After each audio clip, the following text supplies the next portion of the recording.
Brother Chairman, brothers and sisters here at Exxon. XL. Yes, here in Jakarta, in beautiful Indonesia. Assalamu alaikum warahmatullahi wabarakatuh. Waalaikumsalam warahmatullahi wabarakatuh. Our topic is Islam and the International Monetary Fund, IMF. And so we're talking about Islam and international monetary economics. But how come the speaker has this hat and this beard and this gown? Not supposed to be. Because ulama don't talk on these subjects. That's our problem today. That's our problem today. It's not taught in the institutions of Islamic learning. And so our ulama know nothing on the subject and are yet giving fatwa. We want to begin with that ayah of the Quran that was just recited. I didn't know.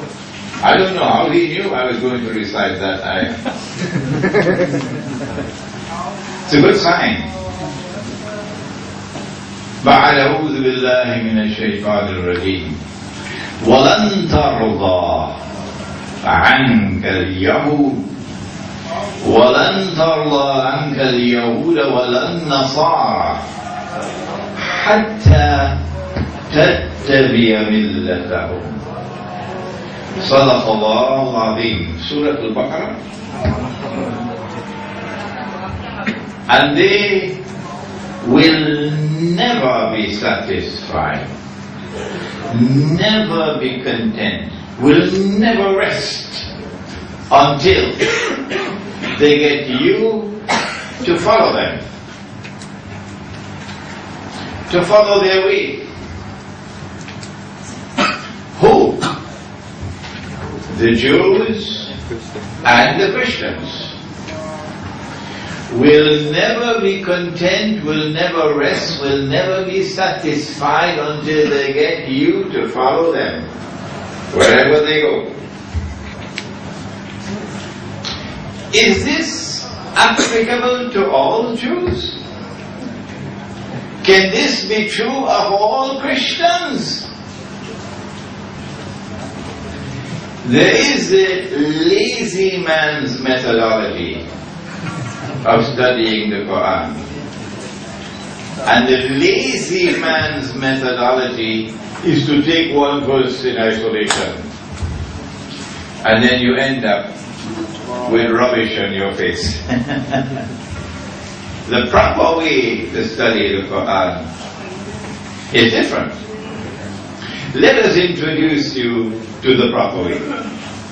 Allah taught the lesson at the very beginning of the Quran, the lesson, the most important lesson of usul tafsir, or methodology for studying the Quran. At the beginning of the Quran, Allah subhanahu wa ta'ala speaks to us and tells us that He ordered the angels to make sajda to Adam alayhi salam. فَسَجَدُوا إِلَّا إِبْلِيسَ. They all made sajda except Iblis. If we take this ayah of the Quran by itself, then the implication is that Iblis was an angel, because the order was given to the angels. So you cannot escape from the conclusion Iblis must have been an angel. This is the lazy man's methodology. But after having made this announcement that Iblis is an angel, and it was carried on CNN and Al Jazeera, the whole world heard you, then you began to read the rest of the Quran. And when you read more of the Quran, then you found, to your surprise, that angels cannot disobey. Angels do not have any free will. Allah says, وَيَفْعَلُونَ مَا يُؤْمَرُونَ. Whatever they are ordered to do, they do it. But he disobeyed. So he could not have been an angel. And then in Surah Al-Kahfi of the Quran, I have to say Kahfi in Indonesia, but outside of Indonesia we say Surah Al-Kahf of the Quran. In Surah Al-Kahfi, Allah informs us, وَكَانَ مِنَ الْجِنِّ. Iblis was a jinn. And so now we're looking quite foolish because CNN and Al Jazeera have all announced that we said that Iblis is an angel. So Allah is teaching us a lesson. Do not take any verse of the Quran in isolation, by itself, and hurry to form judgment, to derive meaning.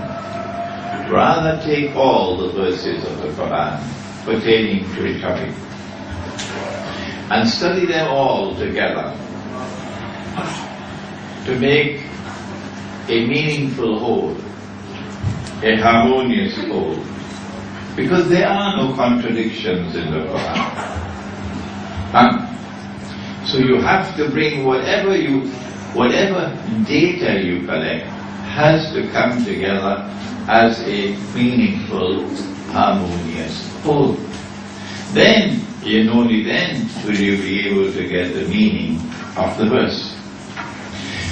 When we do that in this case, we quickly find that Allah would not have been speaking about all Christians.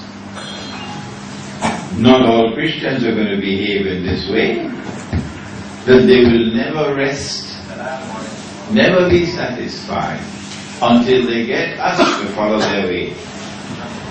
For example, in Surah Al-Ma'idah, Allah says, وَلَتَجِدَنَّ أَقْرَبَهُمْ مَوَدَّةً لِلَّذِينَ آمَنُوا الَّذِينَ قَالُوا إِنَّا نَصَارَى.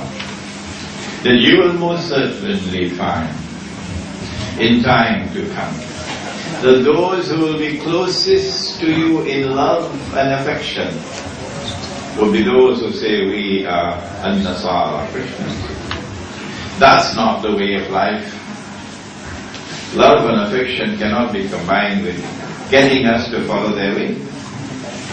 So no, Allah could not be speaking about all Jews and all Christians when He said, وَلَن تَرْضَى عَنْكَ الْيَهُودَ وَلَا النَّصَارَى حَتَّى تَتَّبِعَ مِلَّتَهُمْ. Well then, which Jews and which Christians? That's the question. Does the Quran answer the question?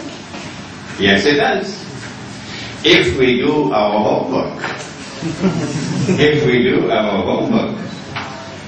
we will find, for example, in Surah Al-Ma'idah, the crucial verse of the Quran, the absolutely crucial ayah of the Quran for penetrating the IMF, for penetrating the United Nations organization, for penetrating NATO.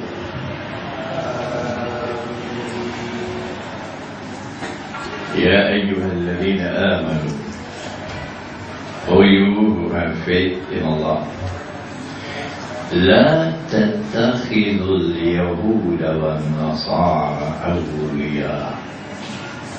Do not take the Jews and do not take the Christians as your friends and allies.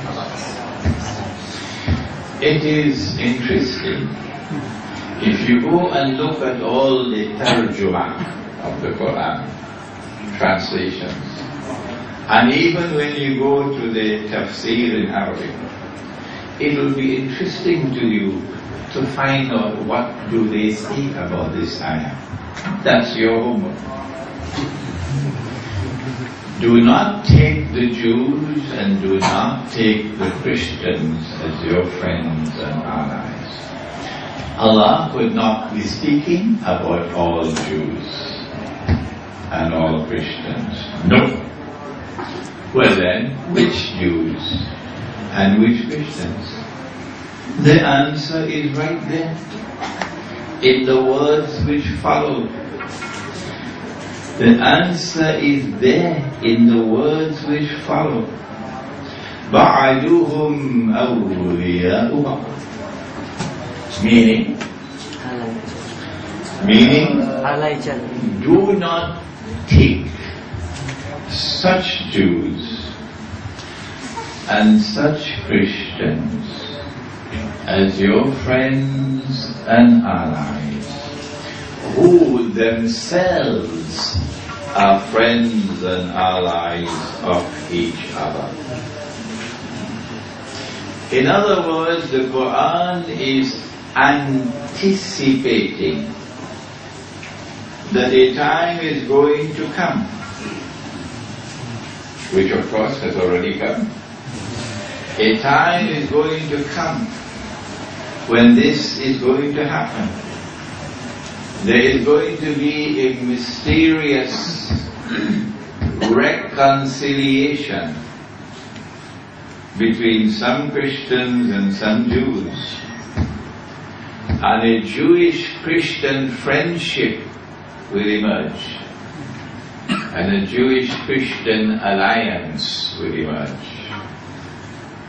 When that happens, those are the Christians and those are the Jews with whom you are prohibited from maintaining friendship and alliance. And those are the Christians and those are the Jews, not all, who will never rest, never be contented, never be satisfied until they get you to follow them.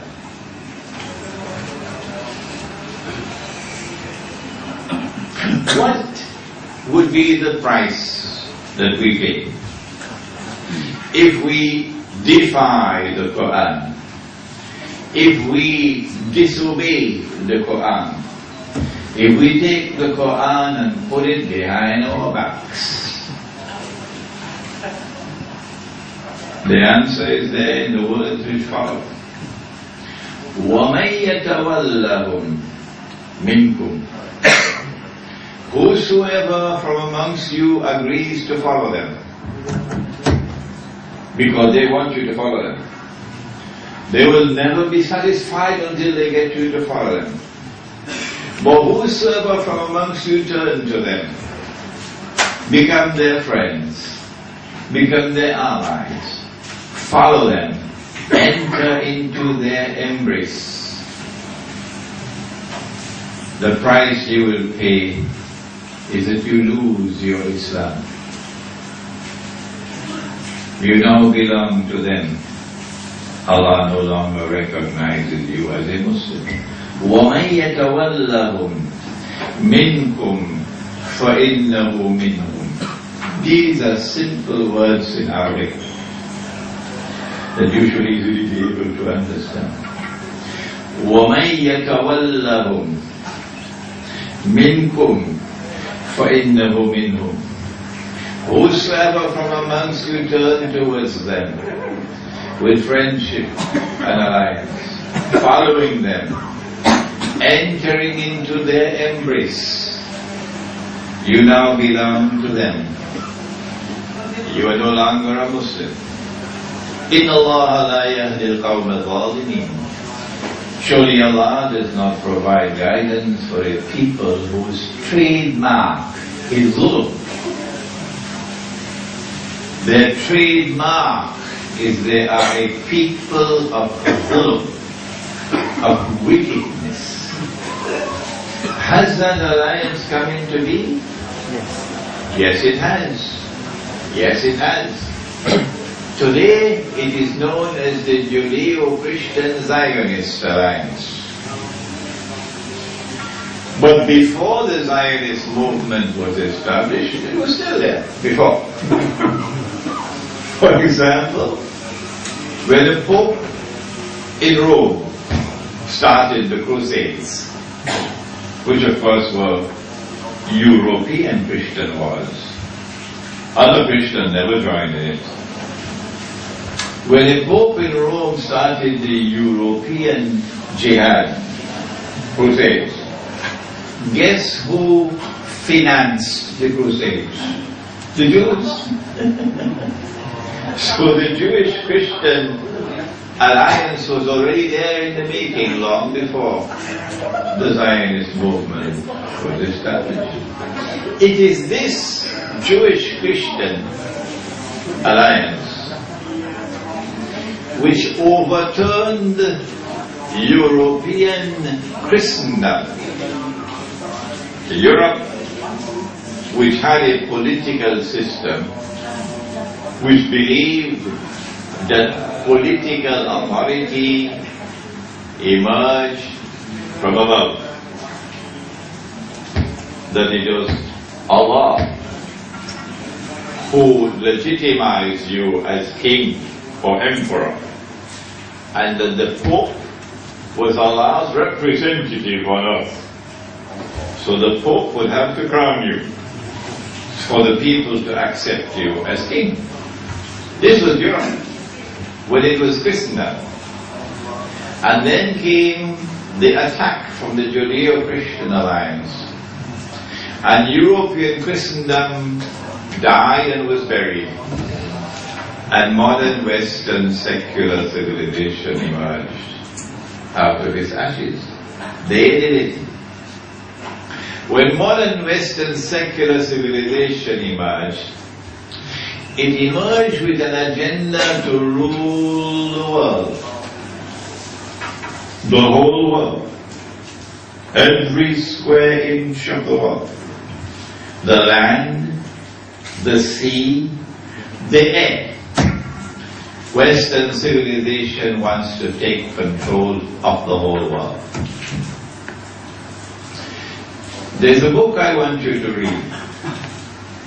It's written by a British historian, Arnold Toynbee. The name of the book is Civilization on Trial.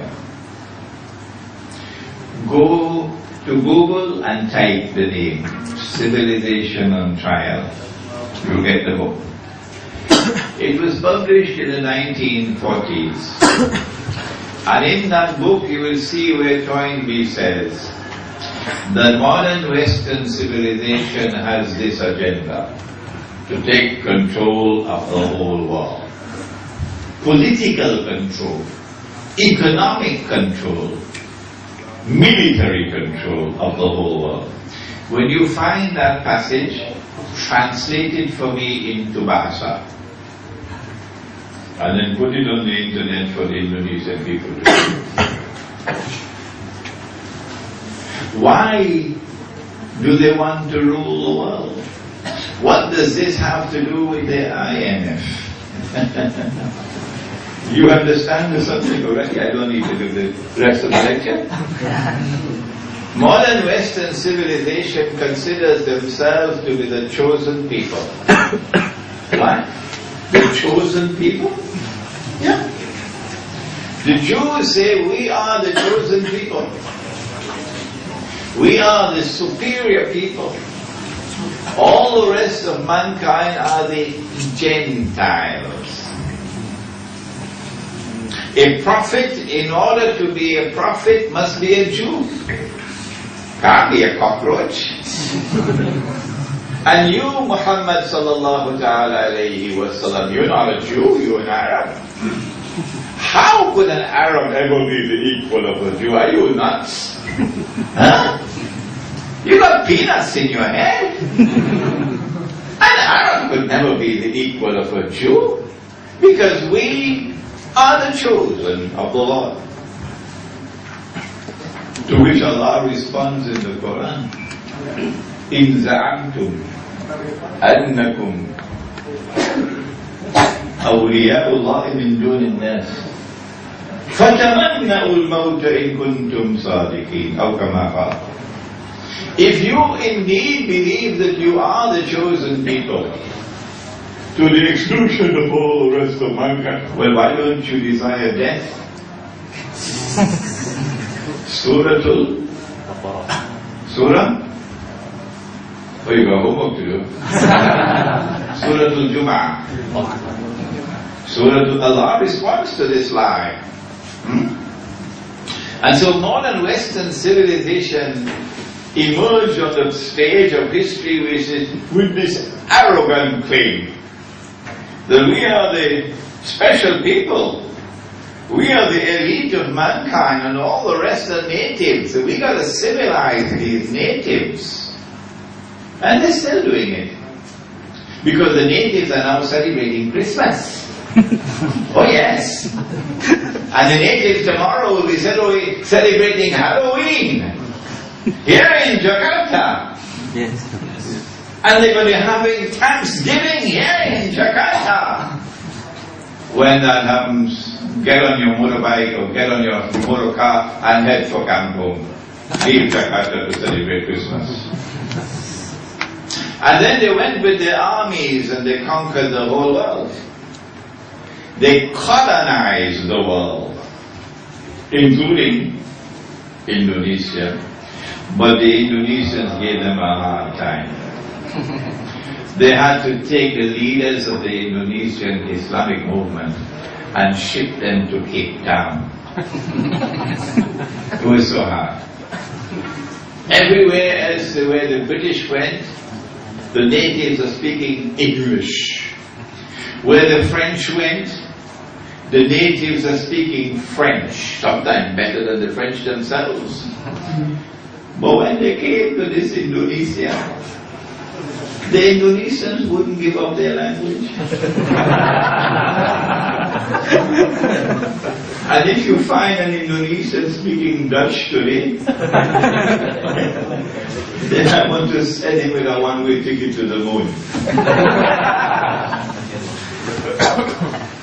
After they colonized, their plan was to decolonize, but still to rule the rest of the world by proxy, to set up institutions by which they could continue to rule. We don't have the time to study all those institutions, but he is a diplomat. Where is he? Yeah, an Indonesian diplomat. He got to study this subject. All the international institutions which were established, so that they could continue to rule by proxy. One of them was the International Monetary Fund. In the Quran, Allah has given us money. In the Hadith, Allah, in the Sunnah, Nabi Muhammad has given us money. Did you know that the word dinar is in the Quran? I wonder what answer we're going to give in the grave. Did you know that the word dirham is in the Quran? I wonder what answer we'll give in the grave. Because we're going to have to answer in the grave for abandoning the Quran. Because that's what we've done. And when dinar and dirham were in short supply in Medina, what would they use as money? Kurma, dates, yes. Dates. Or wheat, or barley, or salt. But it was always precious metals, gold and silver. And only when gold and silver were in short supply would they use commodities of food consumption which had a shelf life, not mangoes, which were in abundant supply in the market, and which had intrinsic value. The value of the money was always inside the money, and it was a value created by Allah and not by a fellow named George Soros.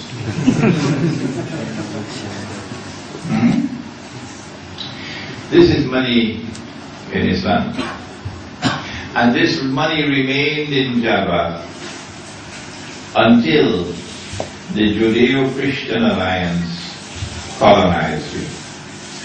And when they decolonized, then they gave you another money, another kind of money made of paper. I don't know whether you've ever seen it. Let me show it to you. Let me show it to you. Here, if you've never seen it.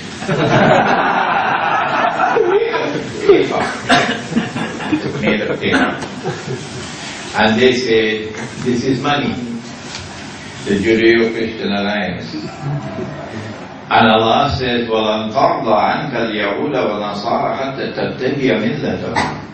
And they will never be satisfied until they get you to accept their money and abandon your money. At the end of the Second World War,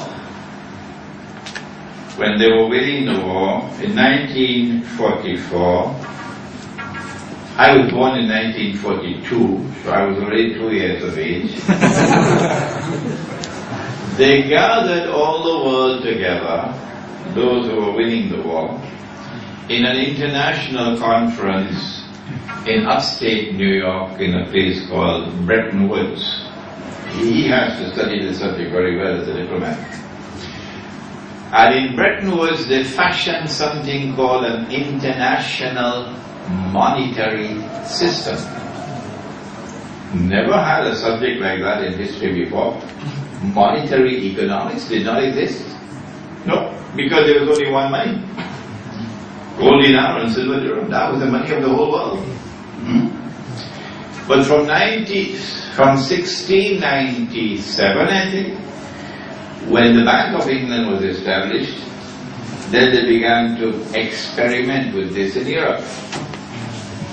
And then came the big colonial wars, and then the colonization, and then the discreet introduction of the paper in place of the gold and silver, and the ulama were taken for a ride.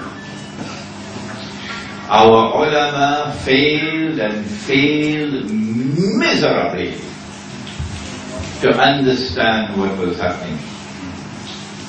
So when they held a conference in upstate New York, they fashioned a monetary system called the Bretton Woods Accord. And on the basis of that Bretton Woods Accord, the International Monetary Fund was established, the World Bank was established, etc. And the International Monetary Fund had a constitution, like the UN has a charter. And every country in the world must join the IMF. And when you join the IMF, you've got to sign, you've got to accede to the constitution. It is called the Articles of Agreement. And guess what they put in there? You wouldn't believe it. Dr. Mahathir in Malaysia didn't know about it. No. They said in that document, it is haram to use gold as money. Go and check it out if you don't believe me. It is haram, meaning you're not committed. It is illegal. You're not allowed to use gold as money. Allah created the gold and gave it to you as money. And they say it's halal, haram. He said it's halal, they say it's haram. And then we all accepted it. We follow them into the shirk. And in Sahih Bukhari, the result of this shirk is located. Every time we use the paper, we follow them into the shirk because gold is no longer money. Only this is money. In Sahih Bukhari, the hadith is repeated 4 times. That on Judgment Day, Allah subhanahu wa ta'ala speaks to Adam alayhi salam and says to him, take out the people for Jahannam. And Adam alayhi salam asks, how many are they? And Allah subhanahu wa ta'ala replies and he says, out of every 1,000, take 999 for Jahannam. So long as you're using this paper, you're heading for the hellfire. So long as you're using this paper, you're heading for Jahannam. You don't believe me? Wait until you're in the grave. I am also using it. I know the subject. What do we do? The answer is, we have to bring back the sunnah that we abandoned, that the Judeo-Christian alliance refuses to allow us to use, dinar and dirham. And if you have a shortage of dinar and dirham in your market, or if the police come and seize your dinar and dirham, which they will do, what do you do? If you are in Java in Indonesia, you are in the best place on the face of the earth. There is no place better in the world today than Java in Indonesia to bring back the Sunnah money. Because if you have a shortage of gold and silver, what would you use as money? Rice. Paras. Paras, not nasi. And if you are in Cuba, Sugar. sugar, gula. Is it gula? Yeah. Gula. Sugar. Not tobacco, eh? Fidel Castro doesn't smoke cigars anymore. We say, this is our answer to get out of the shirk. We're not talking about the riba as yet, we're only talking about the shirk. To get out of the shirk, we have to stop using the paper. We have to return to the sunnah of dinar and dirham. And if there's a shortage of dinar and dirham, we're going to use paras as rice as money. We say that can't be done in downtown Jakarta. No. We say it can be done in Kampung, in the remote countryside, in small villages, not big. And we establish our micro market.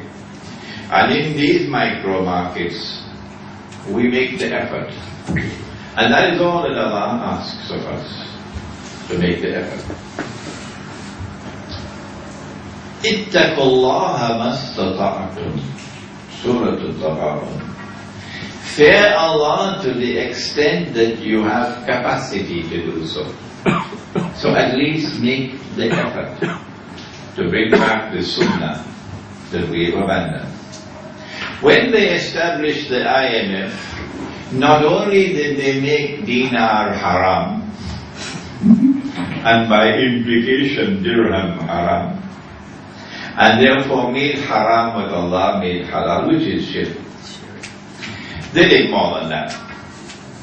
They made this the money of the world.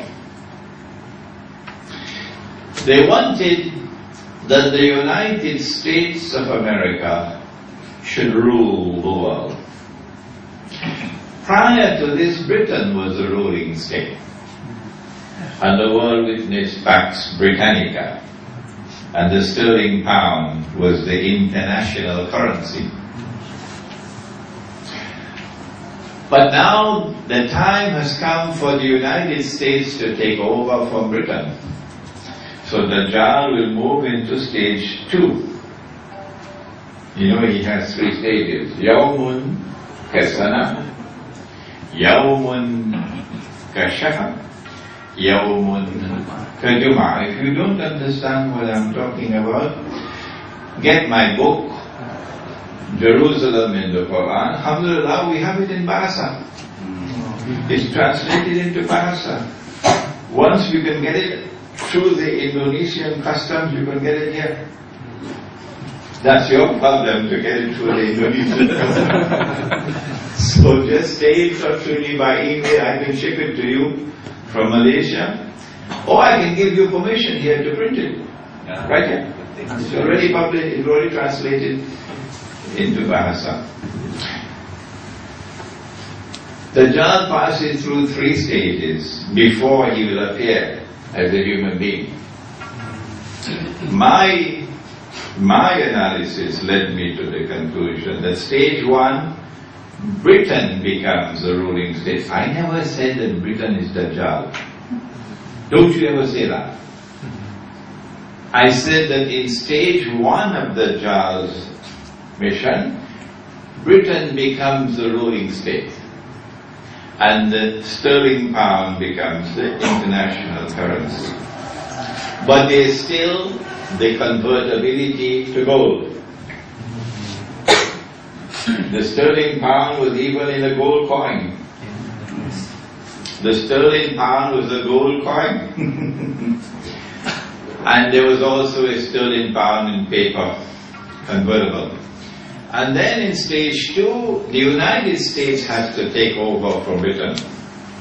And now we are poised on the verge of stage 3, when the United States must go down, so that Israel can replace the United States as the new and third ruling state in the world. So Pax Britannica gave way to Pax Americana. You listening? There you go, Africa. And Pax Americana is now giving way to Pax Judaica. Pax means peace, so they're lying. This is not peace, it's only war. Pax Judaica is not peace, it's war. At the International Monetary Fund, they decided that only the US dollar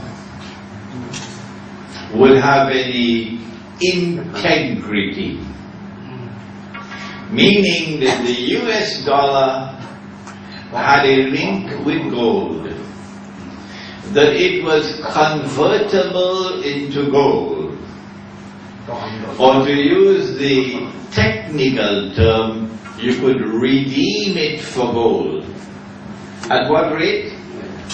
$35 US would buy you 1 ounce of gold. So long as the United States remained faithful to that legal commitment and don't change it and don't abandon it, the US dollar is halal.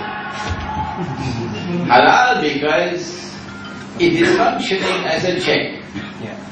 It is functioning as a promissory note. That I write a note and I have witnesses that I owe you this money. And you can take that paper and hand it in and get the money. So the US dollar was like a promissory note, like a check. And you can go and cash it. 35 of them you can cash for 1 ounce of gold. This is international law. However, if you have an obligation to cash the check, you should not be writing out more checks than you have money. Yes. I have 100 dinars in my account, and I write out checks for 1,000. I went around the corner and I bought a BMW, and I wrote out a check for 1,000 dinars. When they went to cash the check, the money is not in the account. So then I should be sent to jail. But the United States can't be sent to jail. Yes, that's what they did. This is fraudulent. This is theft, legalized theft.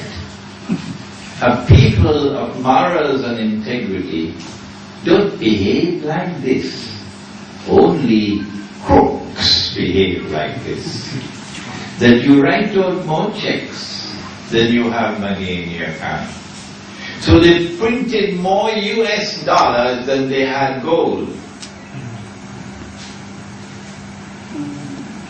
And the world was accepting the paper without seeking to cash the checks.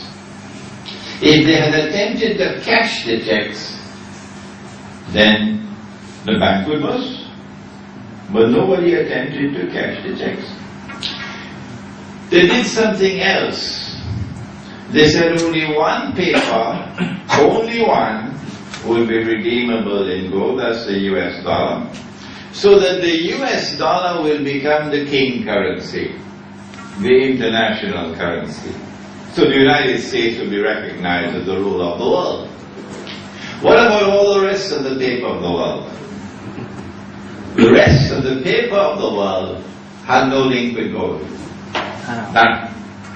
Rather, the value of the paper is linked to the US dollar. So we've all now become stepchildren of Uncle Sam. And we've all now become stepchildren of Uncle Sam because our money is linked to his money. My gosh, will the Ummah of Muhammad alayhi salatu wasalam ever become a stepchild of Uncle Sam? Will that ever happen? Will the ulama of Islam ever allow that to happen? No. What are we going to do on Judgment Day? We who have abandoned the Quran, we who have abandoned the Sunnah, and yet consider ourselves to be good Muslims. It's not our failure, it's the failure of the ulama. What a terrible failure it is. They did something else as well. I mean, these fellows were really clever. The law of the IMF was that once you become a member of the IMF, you have to declare how much gold you have. See how cunning they are? And after you have declared how much gold you have to deposit 1/3, is it 1/3? 1/3 of your gold has to be deposited in Washington to be a member of the IMF. So they're holding 1/3 of your gold hostage. And they can now measure how much gold you have. Because the law requires that you must record and must announce every time you sell gold. The law, you cannot sell gold privately. It must be done public. So in the IMF, they will know how much gold you have left and how much you have left until you have none left. In 1960 something, maybe 66, somewhere around there, Charles de Gaulle of France, he didn't like American imperialism at all. Even when John Kennedy married, what's her name, Jacqueline, took a French wife, became president, and took his French wife to Paris, it didn't break the ice. Charles de Gaulle was not at all happy with American imperialism. And Charles de Gaulle and Dr. Muhammad Mahathir, these are the only two. Charles de Gaulle recognized that this was fraud. And he stood up in the French National Assembly and he gave a lecture denouncing this monetary system as US imperialism. A few years after his death, I was told, France in 1971 went to Washington and asked for the gold. Here are the US dollars, we want the gold. Because the law, international law, required the United States to change the dollars for gold at $35 an ounce. Richard Nixon knew that the game was up. And so what he did was to tear up the IMF, the Bretton Woods Accord, and renege on the international obligation. And so, well, we gave our word, but the American government doesn't have to keep its word. In Islam, we have Surah Al-Ma'idah, and in the very first word, the very first verse of Surah Al-Ma'idah, you must honor your obligations. Very first verse. In Latin it's called Pacta sunt servanda. The treaty obligations must be honored. Otherwise the world is going to end up in chaos. And so since 1971, even the US dollar doesn't have this fig leaf of respectability. It's just naked. There is no link with gold. And so since 1971, they can now start bringing down the value of the dollar. From 35 it went to 40. By 1973, October 73, a war took place between Israel and the Arabs. King Faisal, rahimahullah, was alive. And King Faisal was a different kind of Saudi, because he was a Zionist, the rest are all Zionists. Saudi Arabia has now become Israel's most strategic ally in the world. Saudi Arabia and India, after the United States and Britain. But not King Faisal, rahimahullah. He imposed an oil boycott on the United States. An oil boycott. When that war took place and the oil boycott took place, the US dollar collapsed by 400% overnight. Like nothing has ever been seen before. The only thing worse than this is what is coming when Israel attacks Iran. Wait and see. From $40 an ounce, the US dollar fell to 160. And then in January of 1980, the US dollar fell in the wake of the American intervention in Afghanistan. The Soviet Union invaded Afghanistan. And the US dollar fell to $850 an ounce of gold. Guess where it is today? About 1,700, I believe. About $1,700 to 1 ounce of gold. But as the US dollar fell, amazingly, all the rest of the paper money in the world were also falling with it.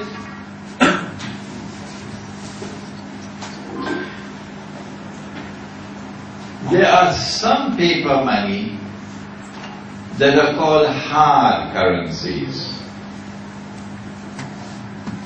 I made a joke in a conference in Brunei, international conference with scholars from different parts of the world present. And I made a joke and nobody laughed. I said that they print their paper and they have a secret chemical. And they dip the paper in the chemical, it comes out as hard currency. Nobody laughed. It meant that the scholars of Islam actually believed me. We don't have the secret chemical. So we don't have Australian dollars, and sterling pound, and euros, and American dollars. Singapore dollar, Brunei.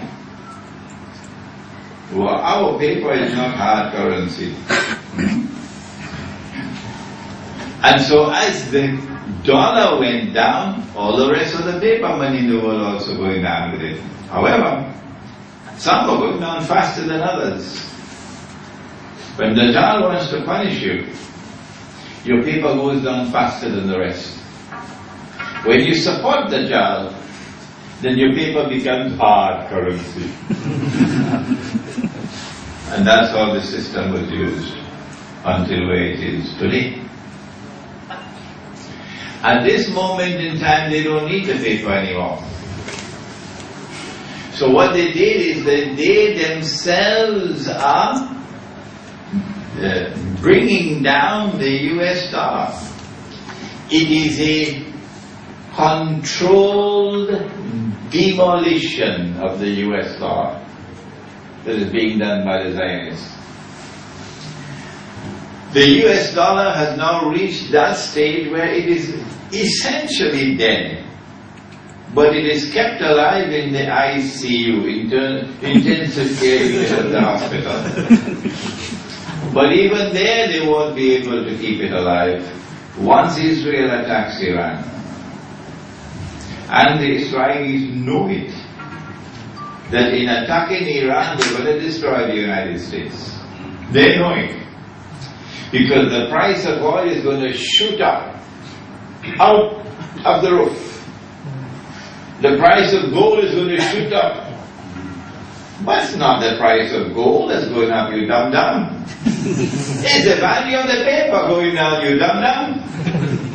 It's the US dollar collapsing. And they're going to have to demonetize the US dollar, meaning it can't be used to buy and sell. No longer be recognized as legal tender. When the US dollar collapses, that's the end of the world of paper money.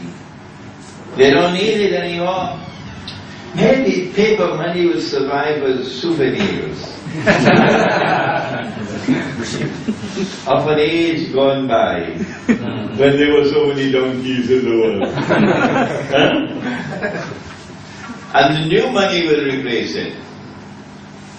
The new money, of course, which Israel will now control. Absolute control. The new money is money that you can't see. Did you hear? Money you can't see. Money you can't touch. Electronic. Huh? Electronic. Huh? Electronic money. And electronic money is created not by governments but by banks. Yes. And it is not an anti-Semitic statement. No. It is a factual statement that the Zionists control the banking system in the world today. If I'm not allowed to make that statement, I might as well go and drive a taxi in Jamaica, in Jakarta. It's a factual statement. So they are the ones who now will control money in the money supply system of the world. You can't take your money out of the bank. No. Try it. See what you can take out. There's no need to take out. It's electronic money. You can only transfer money from one account to another. That's all. You cannot take it out. You are trapped. You are trapped. The rope is around your neck. And if you dare to stand up to Israel, you lose your money. Yeah. They just have to type it out. And the others who stand up and support Israel, we recognize Israel. Oh yes. An Israeli embassy in Jakarta, an Israeli embassy in Kuala Lumpur, and we roll out the red carpet for the Israeli ambassador. Just don't touch our bank account, please. This is the Ummah of Muhammad alayhi salatu wasalam today. Nothing to laugh about, rather to cry if we have tears to cry. Electronic money is going to bring to the world the equivalent of a financial and monetary Guantanamo. I know about Guantanamo because Guantanamo is in the Caribbean. And I am from the Caribbean, I am from Trinidad. And Guantanamo is in Cuba. That is what is coming with electronic money. And when electronic money takes over, you can't even buy masakan padang without their knowing it. They know every transaction that you make. They know how much you spend. They know where you spent it. They know when you spent it.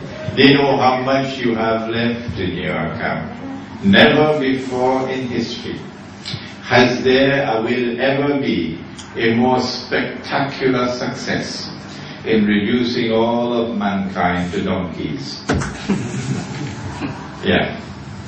مثل الذين حملوا التوراة ثم لم يحملوها كمثل الحمار يحمل أسفارا. Says Allah in the Quran, you have the book. Oh yes, you do. But you do not live up to your responsibilities and obligations to the book. It's just like a load of books on the back of a donkey. That's where we are today. My understanding, and I can be wrong, whenever I give my opinion, I will be disappointed if you accept my opinion. A good teacher doesn't want his student to accept every word he says. A good teacher wants to produce good students. And good students are those who will carefully examine.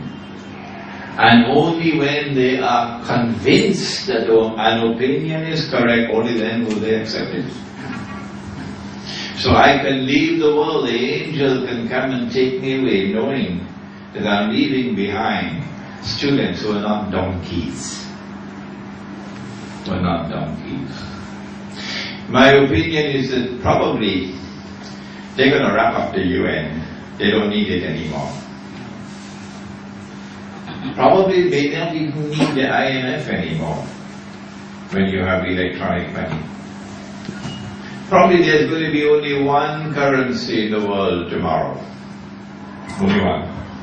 So no need to convert money from one currency to another. And so it facilitates Israel ruling the world from Jerusalem. Israel wants to rule the world. Why? Simple. So that Dajjal can stand up in Jerusalem, maybe about 20, 25 years from now, will stand up in Jerusalem. Most of you here should be living at that time to see it. And would say from Jerusalem, I am the Messiah. And all these Judeo-Christian alliance will hail him as the Messiah. What about the Muslims? You and I would recognize him to be Dajjal.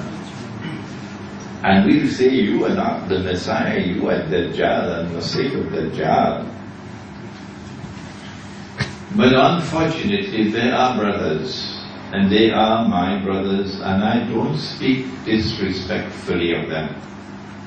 No. They will say, no, he cannot be Dajjal. Why? He's human. Because the Prophet said that Dajjal is going to ride on a donkey.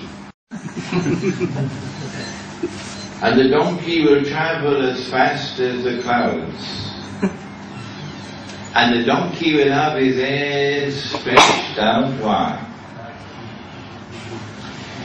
Where is his flying donkey? We will say, we recognize this as religious symbolism. وَكَذَلِكَ يَجْتَبِيكَ رَبُّكَ وَيُعَلِّمُكَ مِنْ تَأْوِيلِ الْأَحَادِيثِ. There is such a thing as religious symbolism in dreams, in visions, and Allah taught that subject. It's not taught in universities. No. And Yusuf alayhi salam was taught ta'wil, the interpretation of religious symbolism. And so he said to his father, "Father, this is the meaning of the dream." When Nabi Yaqub alayhi salam and the brothers bow down before Yusuf alayhi, "Father, this is the meaning of the dream." He interpreted the religious symbolism, that the sun and the moon and 11 stars did not mean the sun in the sky and the moon in the sky and 11 stars in the sky. No! But our Salafi brothers, and they are our brothers, and we do not speak ill of our brothers. No! We must have love in our hearts for our brothers. And so when we enter into a discussion on a subject, a difference of opinion, we do not do it in a way to disrespect or disparage. No. They say we must see the flying donkey. We say the flying donkey is already here. It's the modern aircraft. Because we recognize this to be religious symbolism. Dajjal is going to step into the ocean and the water will reach him up to his knee. But he in Jerusalem, if he steps into the ocean, he'll sink down. He can't be Dajjal. We say it is religious symbolism. The Dajjal will demonstrate the technology to reach down to the bottom of the ocean and pick up things as though the water was reaching up to his knee. Dajjal will be jumping between the heavens and the earth. He can't be Dajjal because we don't see him jumping up to the sky. We say this is religious symbolism. It represents or it symbolizes the capacity to send your rockets up and down, to send the shuttle up and down, to a spacecraft up there. And then they will say, he cannot be Dajjal, because the Prophet said, Dajjal sees with his left eye, he's blind in the right eye. It looks like a bunching big. And on his forehead between his eyes is written the word kafir. We are not seeing the word kafir written between his forehead, so he cannot be Dajjal. And this man sees with two eyes, and Dajjal sees with one, so he cannot be Dajjal. Unfortunately, there are large numbers of Muslims, unfortunately, at this point in time, who will remain like that until the day. And on that day when Dajjal is standing there in Jerusalem, they will say he is not Dajjal. We say the left eye symbolizes external sight.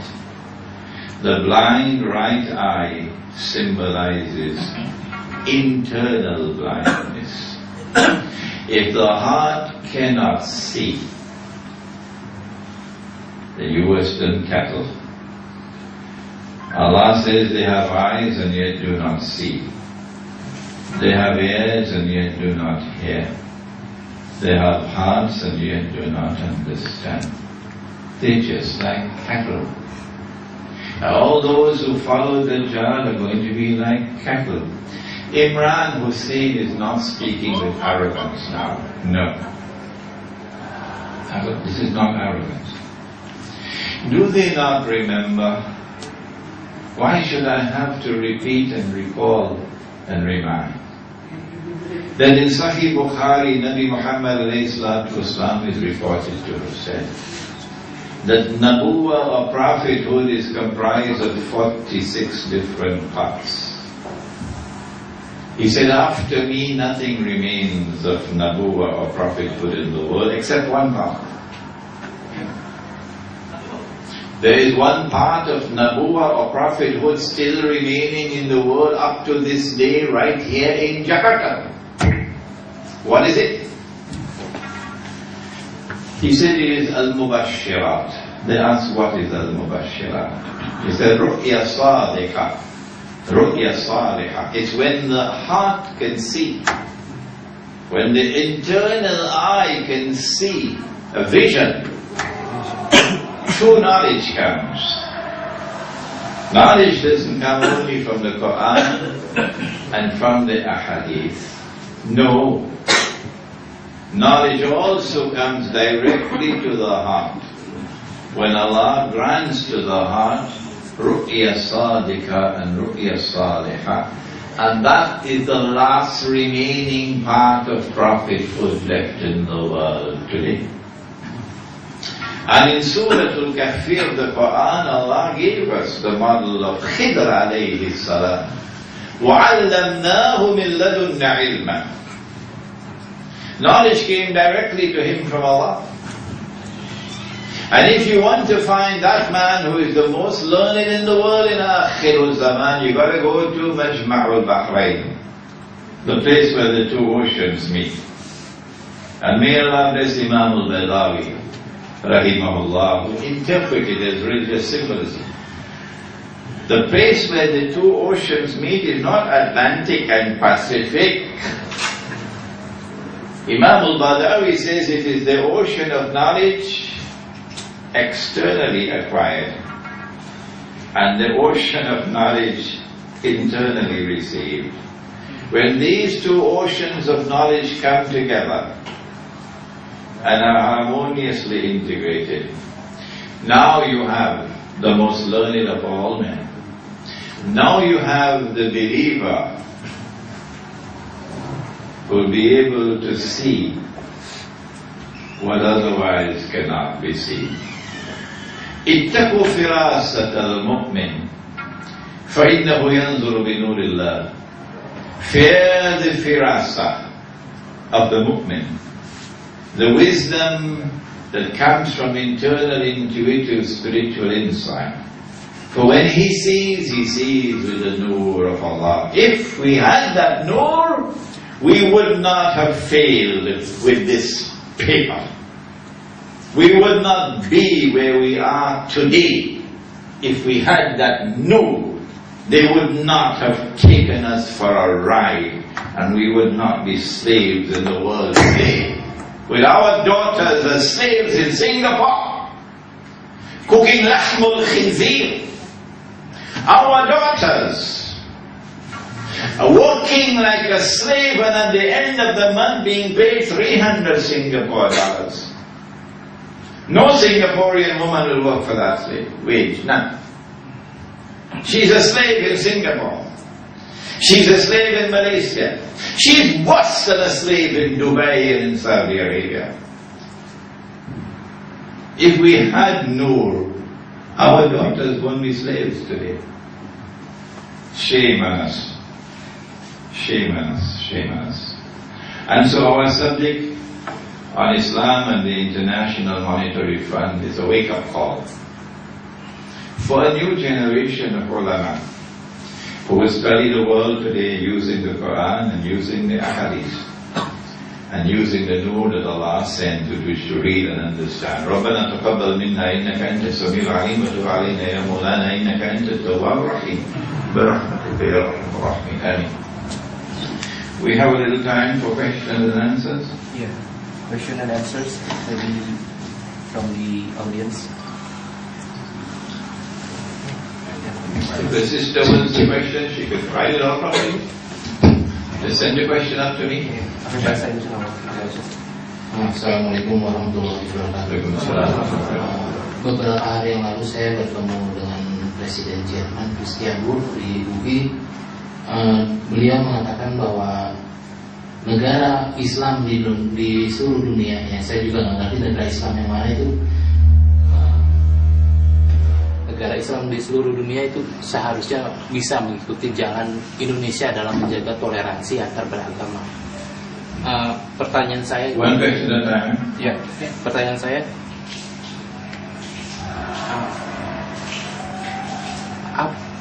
apa sebenarnya peranan Indonesia dalam Muslim Indonesia dalam pergerakan Islam secara global? Yang skema Islam Indonesia Islam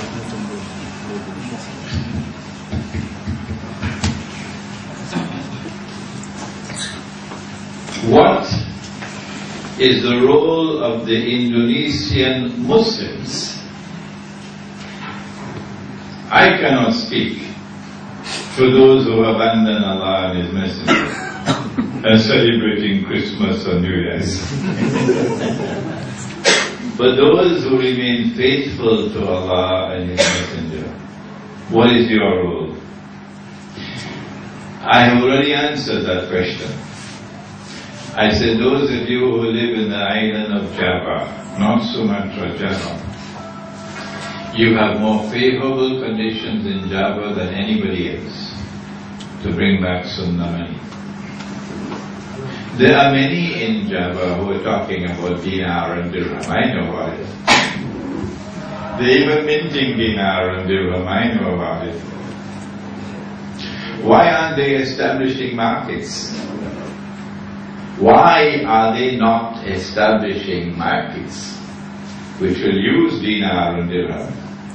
And we don't mean dinar and dirham alongside the bogus money. من رأى منكرا فليغيره بيده فإن لم يستطع فبلسانه وإن لم يستطع فبقلبه وذلك أضعف الإيمان. If you see something which is bogus and fraudulent, change it with your hand. And the paper money is bogus and fraudulent. So in Java you should build micro markets in the remote countryside. Not one, hundreds and thousands. And spread them out all over. The Zionists are going to grind their teeth with anger. If you do it in Jakarta, it's easy for them to shut you down. But when you have your markets scattered all over the remote countryside, they don't have the resources. They can't do it to shut down all of those. And if they come and they seize your dinar and dirham, they can't stop you because you will start using bars as money. Yeah. That's the answer. Okay, maybe one more question.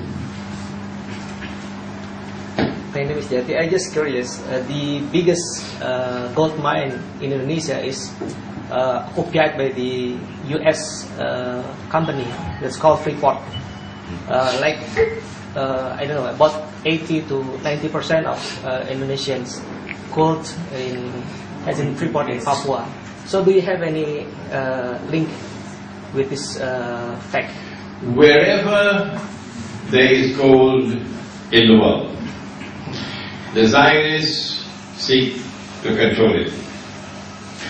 Wherever there is oil in the world, the Zionists seek to control it. This is not new, old news, okay? Old news. But if you have a shortage of gold, you will use rice as money. The important thing is not to go down further into slavery. If you sit down where you are and do nothing, you're going to go down into further slavery. And Allah will not intervene to change your condition. إِنَّ اللَّهَ لَا يُغَيِّرُ مَا بِقَوْمٍ حَتَّى يُغَيِّرُ مَا بِأَنفُسِهِمْ. Allah will not intervene to change your condition unless and until you take the initiative using His guidance to change your condition. And I have given you the answer. You are better placed than any other Muslims in the world. You are to challenge the paper money. So go ahead and do it. Any more questions? Yes. I read a book about the president of World Bank and IMF. But first they will approaching the what do you call it, the governments, and the government corrupt, or the president will be, at the end the leader who fight with them will be killed. So starting from corrupt, encourage corrupt, and then approaching some community and then kill the leader. So how do I am surprised. You are here in Java. You know the subject better than many people in the United States. I just came to Surabaya yesterday, and they displayed a level of sophistication in understanding the economic, the nature of the economic attacks, the nature of the monetary attacks, that left me astonished. John Perkins' book, Confessions of an Economic Hitman, reached Surabaya already. So this is their methodology. They found one Saudi in their way, and he was assassinated. Faisal had established an alliance with Zulfikar Ali Bhutto, and he was gone. Ziaul Haq was their man, but then Ziaul Haq, something happened to his heart and he became our man. And then his aeroplane fell out of the sky. And so their favorite method is assassination. They just did that to our brother, the Sheikh Anwar Awlaki, Rahimahullah. The reason why I am alive, of course it's Allah subhanahu wa ta'ala who determines when anyone will die. But the other reason is that I am not an Arab.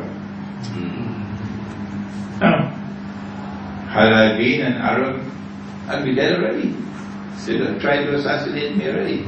So anyone who stands in their way, they seek to get rid of you. But sometimes they have to weigh the cost. If you assassinate Malcolm X, you end up with a bigger problem that you had before. وَلَا تَقُولُوا لِمَنْ يُقْتَلُ فِي سَبِيلِ اللَّهِ أَمْوَاتٍ بَلْ أَحْيَاءٌ وَلَكِنْ لَا تَشْعُرُونَ. So they cut down the tree and it is still growing. Malcolm X. So some people still remain, because if you attempt to cut them down, you end up with a bigger problem. Ron Paul is not that big a scholar. No. But Ron Paul is a different kind of politician. And Ron Paul is still alive. Perhaps one of the reasons why his aeroplane has not fallen out of the sky as yet is because they have calculated that if we get rid of him, we might end up with a bigger problem. Yes, I think we finished. Yeah. I think we finished, and I believe there are many questions still in our mind to be questioned. I'll say, but we need to close this lecture with the kafaratul majlis. Subhanallah wa bihamdika, asyhadu an la ilaha illa anta, astaghfiruka wa atubu ilaik. Assalamualaikum warahmatullahi wabarakatuh. Isya.